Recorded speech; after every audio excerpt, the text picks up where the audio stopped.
Whoa, that's like a very unguardian opinion. But interesting nonetheless. This is the first in a new series that we're doing called A New Normal, which is a phrase I know you've probably heard loads now. We need to define a new normal. A new normal. A new normal. Stop saying that. This is not the new normal. I wanted to do a series which would open a conversation with you, our viewers, and ask how do you want the future to look? What are you concerned about? What are your fears and what are your hopes? So we did a call out and we asked you guys to let us know what you thought about a range of different issues, from the environment to work and everywhere in between. And I was overwhelmed by the amount of responses we got. Today's episode is looking at the specific question, which was, who are the public voices that you find most reassuring or comforting at this time? And are they the same voices as before the crisis? I think this kind of sets the tone in terms of where people are looking for answers or reassurance, or who people want to hear from. So without further ado, let's get cracking and let's have a look at what you guys are saying. We will not allow millions of people to lose their livelihoods. Prime Minister Justin Trudeau, the New Zealand Prime Minister Jacinda Ardern, Angela Merkel, Jacinda Ardern, Trudeau, Nicola Sturgeon, Dr. Fauci, we all like Fauci and his socks, Jacinda Ardern. Government ministers will take a 20% pay cut for the next 6 months. I wish she was our Prime Minister.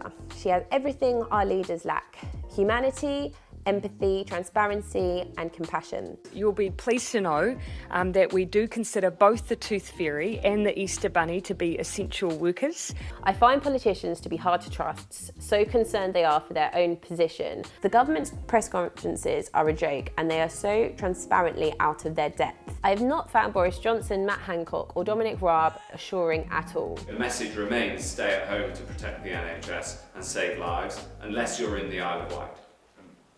But even in the Isle of Wight, you should still stay at home. Why would I take advice on staying healthy from somebody who went on to get COVID-19? I was at a hospital the other night where I think there were actually a few coronavirus patients, and I shook hands with everybody. MPs are visiting their parents and their second homes. We're clearly not all in this together. Obviously, this is a response to a call out done on The Guardian. So there's certain things that you might expect people to say. But if I was to tell you that the other most popular woman on this list was the Queen... Oh, really?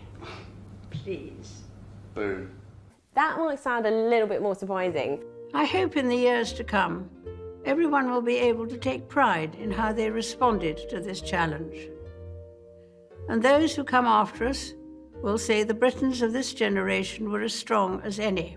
The Queen. She's lived through a lot. The Queen's message was heartening. Only the Queen, just the Queen. How good has the crown been for the royal family, and specifically for the Queen? Boris went and had COVID and he's done more appearances than the Queen has. So, it really isn't cutting through, is it? Black Death, when was that? 14th century, something like that? Yeah, so alongside the Queen, David Attenborough comes up again and again, and people don't even necessarily give a reason. When I think of David Attenborough's voice, I do feel calm. Boo!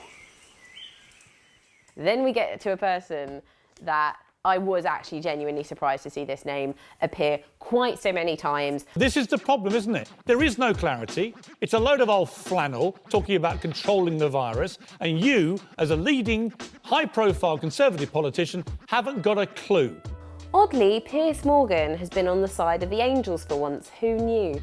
Normally, a loud, right-wing, pro-establishment voice has provided me with great comfort. I'm not being funny, but... How can a member of the British government sent out to talk to the media have literally no idea how many NHS workers or care workers have died? The way he tore into Oliver Dowden, I never thought he would be so on the money with regards to the incompetence of the response of the UK. These people are real people. They are real lives. He is really holding the government to account. Piers, I think you're slightly misjudging the public mood, because I've come on I don't give a damn about the public mood. I care about you answering my questions. There is something happening where people are just looking anywhere for answers. They're not just going along like the traditional partisan lines. It does make you hopeful for the future in the way that we can have a conversation and a discourse that isn't just like, I'm on this side and you're on that side, us and them.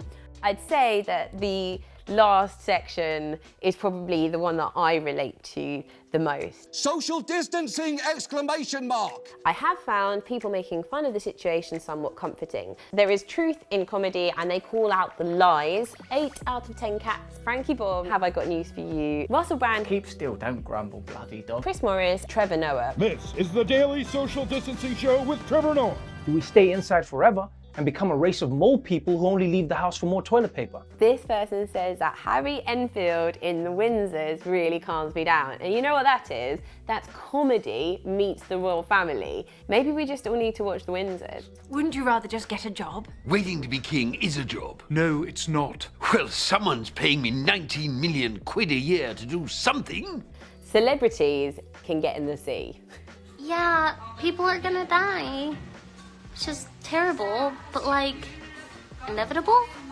I've been more comforted by the decline of celebrity voices, of the very idea that people need a public figure to reassure them. Imagine there's no heaven. Reassurance and comfort comes from NHS staff, key workers, teachers, and indeed the common folk of our nation.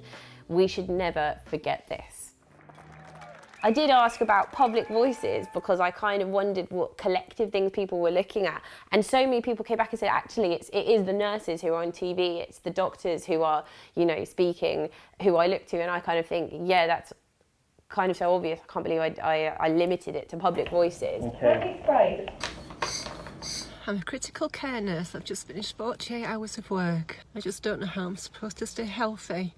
You need to protect the healthcare workers so we can protect our patients. Every single person in this country will be affected by coronavirus. As I said, it is so scary what's going on at the moment and nobody has any answers. Hopefully if we can open up a dialogue and have a conversation that isn't kind of set up along, you know, left and right. I feel like everybody's sick and tired of that. People want to come together and find realistic ways of, I guess, just getting through all the days. So that's what we're trying to do here. So hope you've enjoyed the video. And how do I end this? What do I do? What? Call Zoom. No, don't do a call Zoom. I feel like you're taking this really seriously. Like this. Please like, comment and subscribe to stay up to date with what we're doing. Get in touch with me on Twitter or Instagram or leave a comment because we have closed this call out. There were just so many, there's so much to go through. I mean, this is just highlights.